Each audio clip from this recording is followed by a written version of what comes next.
Thanks to our sponsors. Goods and services used in the production of Hanging Out with Dee were brought to you by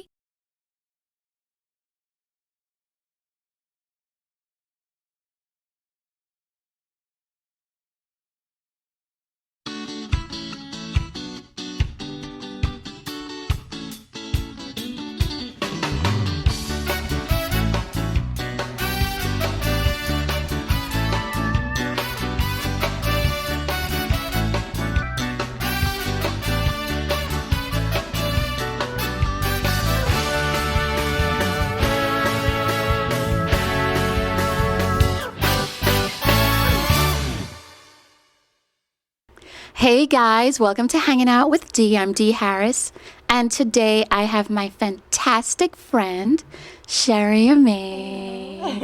And we're here at Tarry Weil. Thank you so much, Tarry Weil. We're hanging out here. Beautiful surroundings, and you got married here, right? Yes, absolutely. We got married here in 2008. Wow. So beautiful place. So, Cherie is a best-selling author. You're founder of hashtag Sexy Heart Warriors. Absolutely. And you also have a company called Indigo, what is it? It's Indigo Click. Yes. And she's been interviewed by the History Channel.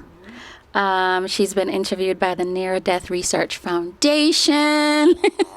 We got some people from Japan coming here to do documentaries on my friend. So we're really, really happy to have you. Thank you so much. Thank you for having me. I'm really, really excited to be here. Yes, long time coming. Yes. So, Cherie is a very amazing person. And over the last 7 years, you've had a very interesting series Bumpy ride. of bumpy rides. And I'm just going to let you go ahead and share that, you know, you went through cancer, you went through your heart stopping, near death, Yeah. having a fantastic, what do you call it, the LVAD, and now getting a new heart. So I'm just going to let you go for it, girl. Okay. Do you want me to hold that? Okay. Yeah, so basically, my husband, whose name is Doug. Yes. Shout out to Doug. He and I got married here in October of 2008. Gorgeous day, fall, the trees, all different colors, and we just happened to have a day that was 75 degrees out. So it was gorgeous. So had my fairy tale wedding, and 2 months later I was diagnosed with Hodgkin's lymphoma. So yeah, that was not easy at all. And so I immediately had to go through 6 months of chemotherapy.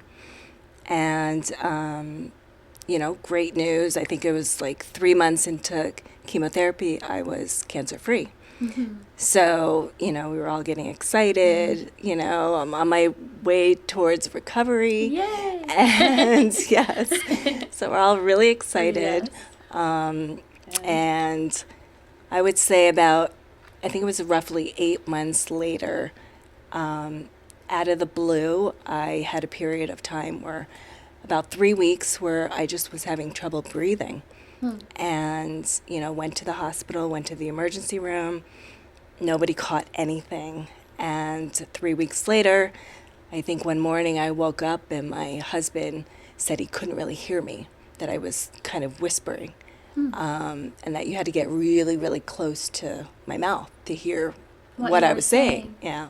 And I don't remember anything from this day, nothing. And I think at one point I said to him, my arms feel really heavy. And he threw me in the car, rushed down to the emergency room of our local hospital. And within 5-10 minutes of arriving, I flatlined. Oh my God. So it was insane, to say the least. And I don't even think my family understood how dire the situation was. They knew that the doctors and the team were working on me, but they didn't know that the team was having trouble getting my heart restarted and staying. So I actually was saved because my doctor at my local hospital ended up knowing someone down in New York City. Yeah. And New York City, New York Presbyterian, is actually known for advanced heart failure. Yeah. And so they actually came up in an ambulance, the whole surgical team, and my surgeon got me and took me back to New York City. And I was basically in a coma for 2 months, 2.5 months. Oh my God. And when I woke up, I was just attached to tubes galore. And one of them was a version of life support that you don't exactly go home with, but if you do well enough on it, you can actually be reimplanted with another similar device, but it's portable. Yeah. And that's what's called the left ventricular assist device, which is also known as the LVAD. Mm-hmm. So I had that implanted. I wasn't able to immediately be on the heart transplant list because of my history with cancer. So you need like 5 years of being declared cancer-free before you can actually get a heart transplant. Goodness. Yeah, so I was on the LVAD for about 4.5 years. And yeah, that was an interesting period of time. Yeah. It was not easy. I know. So you used to walk around with a backpack. Yes, So it's the LVAD is sort of like a... Yeah, it's kind of, sometimes when I describe it, people think of like a pacemaker. It's nothing like a pacemaker. It is, I say it's a motor. Right. Because it just reminds me of like a car motor. And, you know, it's not that big, but it's big enough to take up, you know, probably that amount of space. In your body. In my body. And what it is it helps your left side of your heart pump the oxygenated blood throughout your body to help keep your organs healthy, your body alive. So it's a portable life support. Oh my goodness. And it's got a little motor inside that goes... You could actually hear it? You know, late at night when it's quiet, it actually would sometimes keep me up at night because I could hear it echoing like through my pillow. Yeah. But thankfully, the model before that was actually so loud that if you were standing behind someone that actually had this device, you could hear it. Wow. Like, you know, I don't know if they were, 20 feet away, you might be able to hear it. So, yeah. Unbelievable. Yeah. And then you were telling me how you would plug in your your Apple devices and yourself at night. Tell us about that. So the LVAD, not only does it have... I really would. iPad, right, exactly. iPhone, me. Exactly. Well, because it had the external parts. So not only was there this LVAD device implanted in your chest, actually it's more sits around here, and it basically you can move around during the day because it's got 2 heavy batteries. So all in all, my bag would contain the external controller and 2 batteries, and that would weigh about 6 to 8 pounds. So at night, you didn't sleep with your batteries because the batteries will run down just like your cell phone. And you want... Like a Duracell battery? Right, exactly. And you know how your phone shows you the battery strip, yes. Right? The bars. Yes. So my husband at night would be like, how many bars do you have left? How many bars? Really? No joke? No joke. And I would open up my bag. I'd be like, oh, we're good. I've got 2 bars left. Isn't that crazy? That's insane. It's crazy. And then at night when you're sleeping, you don't sleep in the batteries. So you hook yourself up to basically a computer. Yeah, it's a power-based unit, probably this big. And it's plugged into the wall, and it will power your internal heart pump. And so you would hook up to that, which would be plugged into the wall. So at night, I would plug in my cell phone. Back in the day when I had an iPod, I would plug in the your iPod. And then I would plug in myself. So it was like this big joke between me and my friends. Oh, I mean, my goodness. you know, laughter was just the best way to deal with it. But And now we can laugh about it. oh yes, I laughed about it the day I came home. You with it. did? You have to. You have to. Yeah. I mean, it really is something out of like the Matrix. Yes. It really is. Yeah. And advanced technology has come so far. Mm-hmm. You know, most people don't even know about this. Hopefully, more people know about it now because Yes. I've been very vocal about it. Yeah. This is what an LVAD is. Looks like, yeah. Exactly, because it's saving lives. Mm-hmm. You know, so yeah, so it was. It's a very risky device. So and part of why humor played a huge part in my recovery was you don't want to be sitting around all day being like, oh my God, I could get a stroke. Mm-hmm. There could be a clot Mm-hmm. developing in the actual device. You know, so everything is risky. Mm-hmm. And it's about trying to figure out, I didn't know how many years I was going to have it for. And look at it. I ended up with it for 4.5 years. Yeah. You know, I think about it now. I'm like, how did I do that? Yeah. That tension every day of like, oh my God, this thing could stop working at any Yeah. moment. Yeah. So you're absolutely a miracle, and thanks to modern science as well. And I think it's really incredible that those doctors came all the way from that's Dr. Oz's hospital, correct? Yes. Yeah, So they came all the way from down there. Yep, Yeah. exactly, all the way from New York City. And my surgeons are the ones who replaced his role. Awesome. Yeah, so Mm-hmm. amazing. Yeah. Every time I see the surgeons, tears, Come down. you know. Yeah. And then you got a new heart. We see your beautiful, I like to call them your survival marks. My survival beauty marks. Yes.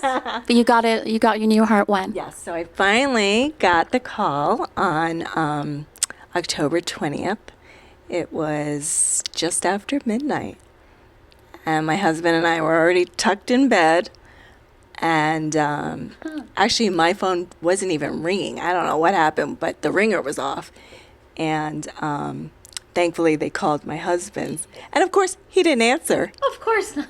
And something said to me, Answer the phone. "Dave, who was that?" He's like, "I don't know." I'm like, "Can you check?" I am waiting for a heart. And sure enough, it was one of the coordinators. And, you know, and she handled it great. You never know how you're going to react Yeah. when that call comes in Yeah. after 4.5 years. Years. Oh my God. You know, so Oh, amazing day. you are a miracle. I'm still here. Oh, you're still here. All right, guys, it's time for Dee's life questions.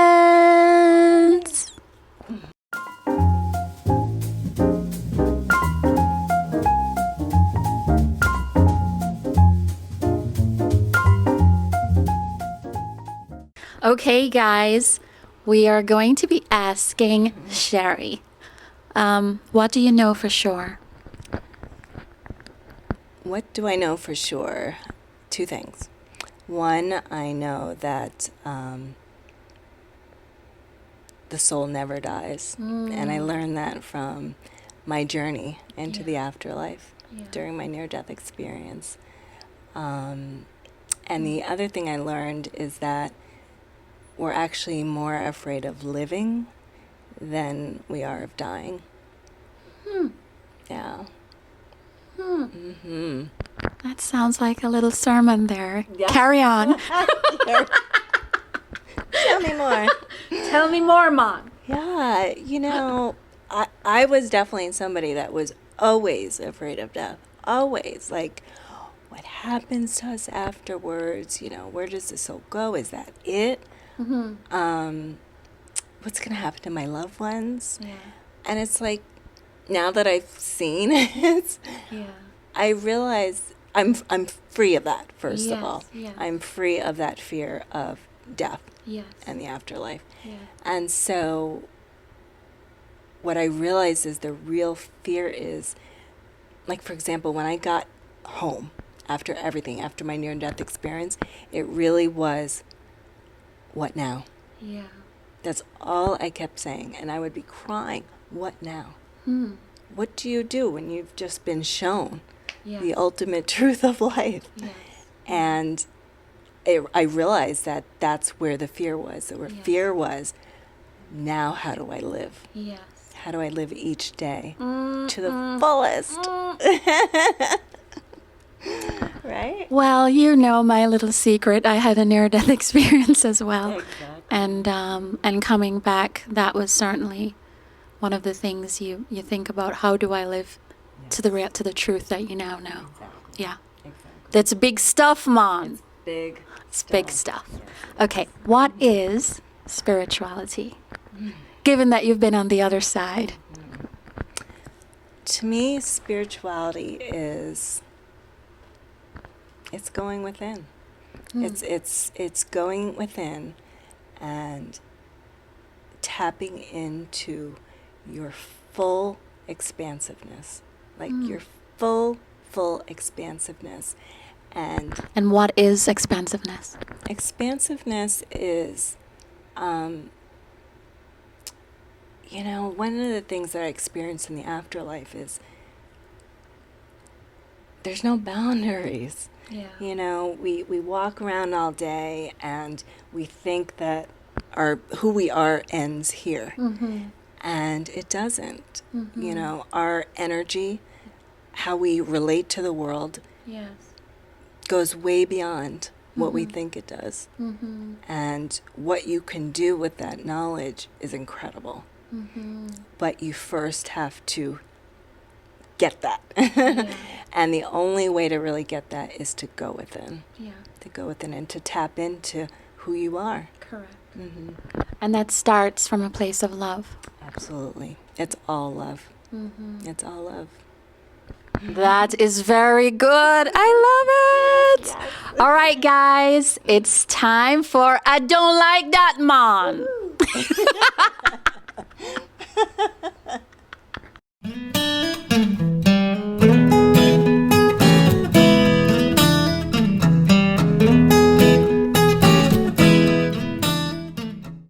Okay, Cherie. What gets on your last itty-bitty nerve? Well, Let's see. I definitely needed to cut down this list. So I'm going to give you 2. Yes. Okay. So one of them that's a real pet peeve for me is, and maybe it's because of what I've been through, Yes. but I just am someone that, look at me trying to sugarcoat it. Do not. This is not the sugarcoating segment. This is where you let it all out. Okay. No preamble, no sugarcoat. Just let it out. Okay, so Yes. people that talk the talk but don't walk the walk. Oh, my goodness. Yeah. Big one for me as well. Yes. Big one. Huge, huge, huge. Yeah. Elaborate, absolutely. elaborate. Why does it get on your nerves? Because some of us have actually put these, whatever we're talking about, whether they're life lessons, to the test. Yes. And have been through a lot in order to do so. Yes. And, anybody can spew out words. Correct. But when it's from the heart, I think you can tell. Yeah. But it is, I think because of everything I've been through, So you don't like hypocrites? Oh, yeah, there you go. Me too, Mon. Basically. Okay, 30 seconds. One more left. Okay. So the other one is, I'm very, very sensitive about this, is people that act like they understand disease and how to treat it. Yes. And have absolutely No idea. no idea. Yeah. No clue. No clue. That is a huge one for me. Cherie does not like that, Mon. I really don't. That's when you see the other side of me. All right, guys, it's time for Say What. All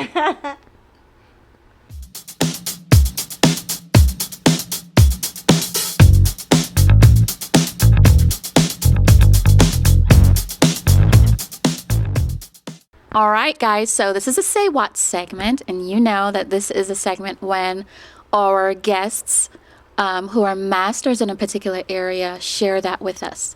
Cherie is going to be talking to us about surviving tough times.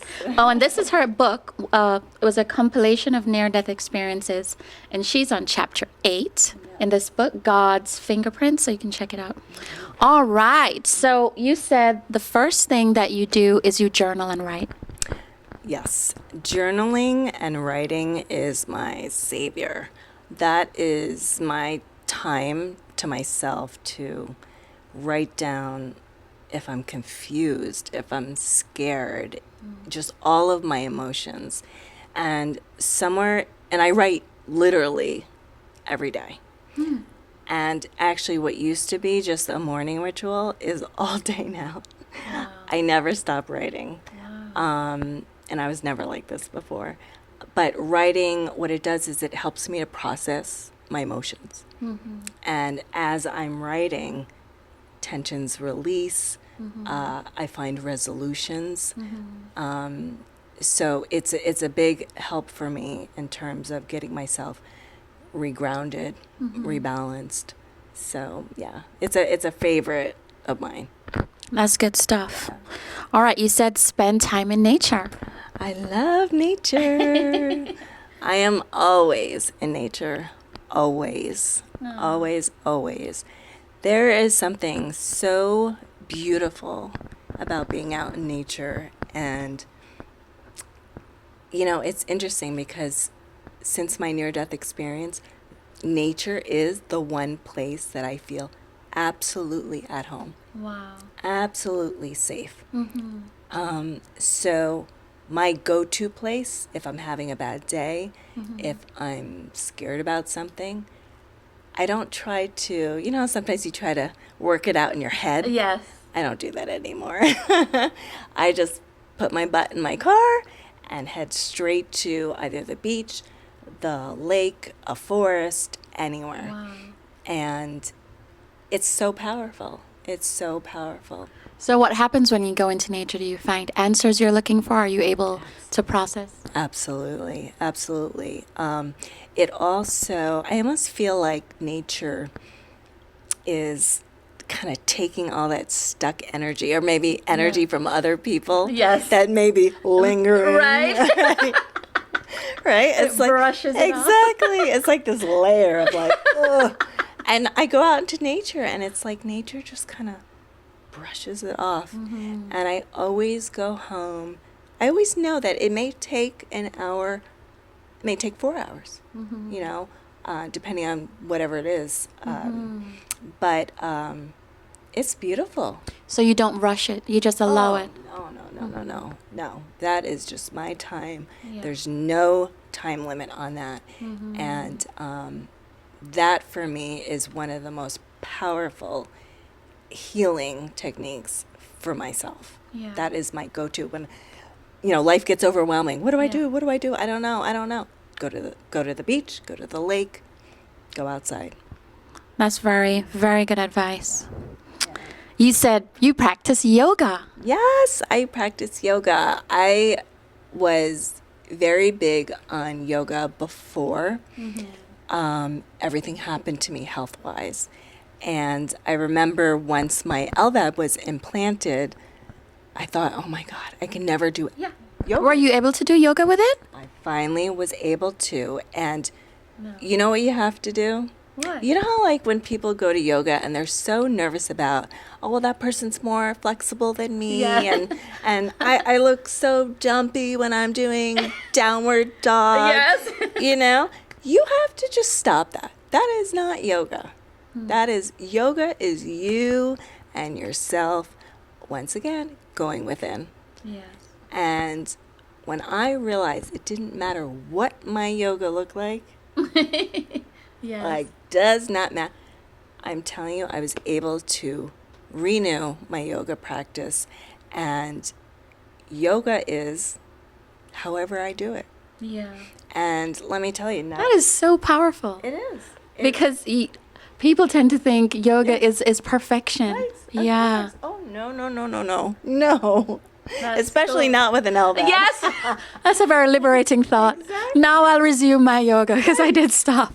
I'm like, it doesn't look like what they're doing over there. And That's pretty I good. actually learned to do modifications. So I am very big with chair yoga. And Oh. I can do yoga on the edge of my bed. Huh. And let me tell you, after restarting that, I was nice and fit for my heart transplant, Wow. visibly. Yeah. And at that point, I could barely work up enough cardio or sweat, Yeah. but I was completely toned Unbelievable. and really rebuilt my body.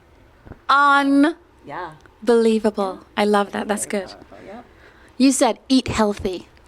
Absolutely. Absolutely. We got to feed ourselves all that good nutrients, right? Yes. And one of the things that, happens when you continuously eat healthy is your body will start to become used to it. And so what happens is if you have a day where you're eating something that maybe isn't that Yeah. rich in nutrients, shall we say? Like a pizza or a hot dog. Right, exactly. Yes. Like, I'll actually need to wash down a slice of pizza with an apple or with grapes. Like, my Wow. body is like, get something else in you. Wow. I'll also feel very lethargic if I'm not eating very nutrient-dense foods. So I tend to eat a lot of vegetables and fruits. Are you off meat or do you have Yeah. meat? And one of the things that I have learned since coming back from the afterlife is words are words. And I don't apply labels to anything anymore. So I'm not going to call myself a raw vegan. I'm not going to call myself raw. I'm not going to call myself vegetarian. I am just Cherie. You go, girl. And it's more aligned with conscious eating. Yeah. What feels good for my body, what feels good for my mind, Yeah. and my spirit. And that's how I base my eating. That is fantastic. Fantastic. All right. So you have some beautiful oils here. Yes. So my oils are one of the things that, actually all of this stuff here is one of the things that keeps me happy. Yeah. So one of the things you want to really do if you're going through a tough time, a tough health challenge, is to constantly surround yourself by your passions, the things you love, the things that make you feel happy. So, for example, one of the things I mentioned was nature. So a lot of these oils they're From nature. they're from plants. Let's take a quick look. So- We're getting the wrap up. Okay, so for example, you can put a couple of drops of the essential oils that I have in that box along with some coconut oil or jojoba oil, and you've got yourself instant skincare. And so you use it to massage. You Absolutely. massage your body with it. So I'll use as face care. I'll use it to heal my surgical scars. I've got roller blends that I'll use for headaches, nausea, sleep. Unbelievable. Yeah. So there's This a is lot. good stuff. Good stuff. Guys, we have to wrap up. I'm so sorry. Time is up. We will have some stuff on Facebook and a link so you can see more of what Cherie is doing and the oils that she's made and how it's helped her in her life. It's been amazing having you. Oh my God. Guys, you know where we are on Facebook, hanging out with Dee. See you next time. Bye. Thank you, Cherie. Bye.